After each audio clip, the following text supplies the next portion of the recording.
Hello दोस्तों, आप लोगों को नमस्कार। दोस्तों, आज की इस वीडियो में आप लोग देखेंगे कि सब्जी वाला ये जो दुकानदार दिख रहा है, इस लड़की को कैसे चूना लगाता है।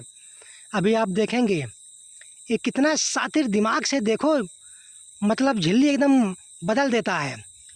ये जो खड़ी लड़की है सामने, ये कुछ टमाटर कुछ सब्जियां खरीद रही हैं, लेकिन दुकानदार बड़ी ही शातिर से, बड़े ही दिमाग से चूना लगा देता है और झिल्ली बदल देता है। देखो पीछे रखा वहाँ एक झिल्ली है, उसमें पहले से ही कुछ ख़राब टमाटर रखे हुए रहते हैं और सामने से दिखाते हैं कि ये, अभी देखेंगे आप कि किस तरह से ये बदल देता है टमाटर की थैली को।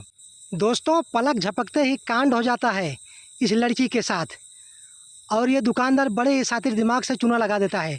मित्रों, इस वीडियो को ज़्यादा से ज़्यादा शेयर करें, लाइक करें, सब्सक्राइब करें। मित्रों, ये आज की ताज़ा खबर है। मित्रों, जय हिंद, जय भारत, वंदे मातरम।